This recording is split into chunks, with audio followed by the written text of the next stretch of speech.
mondiales même qui ont ravagé la planète au XXe siècle.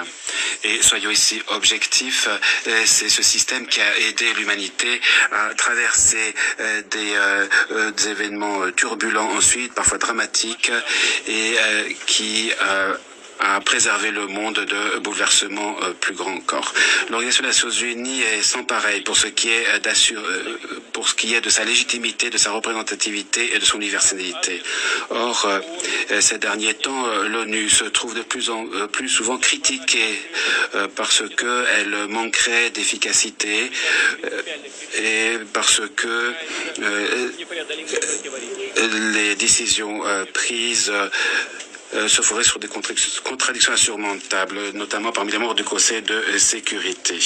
Je veux cependant remarquer que les différends au sein de l'ONU ont toujours existé tout au long de ces 70 ans d'existence et que toujours a été appliqué le droit de veto auquel ont eu recours les États-Unis, le Royaume-Uni, la France, la Chine, l'Union soviétique et la Russie.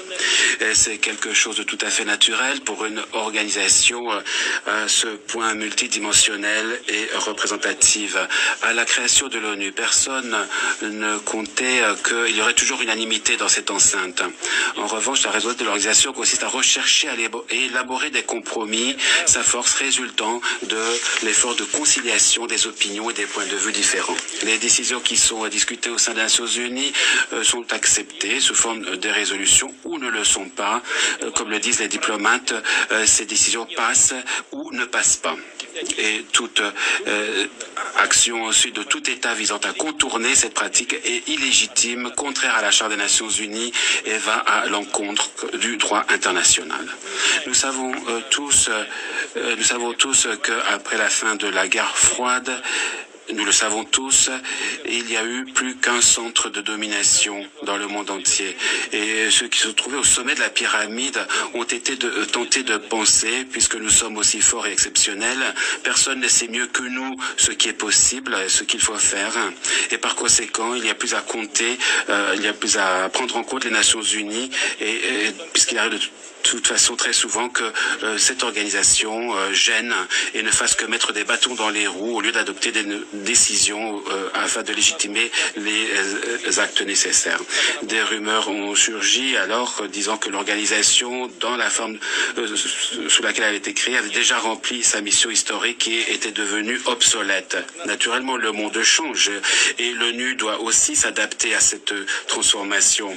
La Russie est prête à contribuer à cet effort avec ses partenaires sur la base d'un large consensus, mais nous considérons comme étant extrêmement dangereuses les tentatives qui visent à ébranler l'autorité et la légitimité des Nations Unies. Cela risque de conduire à l'effondrement de toute l'architecture des relations internationales et dans ce cas, il ne resterait plus aucune règle sinon la droit du plus fort.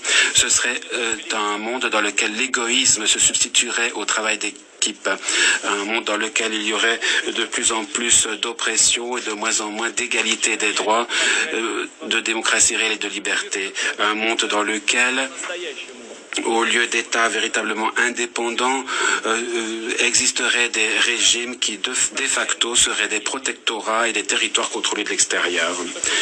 Alors, comment définir la souveraineté nationale dont mes collègues ont déjà parlé? C'est avant tout la question de la liberté. Liberté de choix, liberté de choisir son destin pour chaque individu, pour chaque peuple et pour chaque État. Et d'ailleurs, chers collègues, dans cette même ligne se pose aussi la question de la légitimité étatique. Il ne faut pas ici jouer avec les mots. Chaque terme de droit international, chaque dossier international doit être clair, transparent et se fonder sur des critères qui sont compris de manière uniforme. Nous sommes tous différents. Et c'est là quelque chose qu'il faut respecter. Personne n'est obligé de s'adapter à un mode de développement unique qui serait reconnu une fois pour toutes par quelqu'un comme étant le seul valable. Nous devons tous garder présent à l'esprit le passé. Ainsi, il faut se souvenir de l'histoire de l'Union soviétique. Lorsque l'on exporte des expériences sociales, lorsque l'on exporte ses propres clichés idéologiques pour obtenir des changements dans tel tel ou tel pays.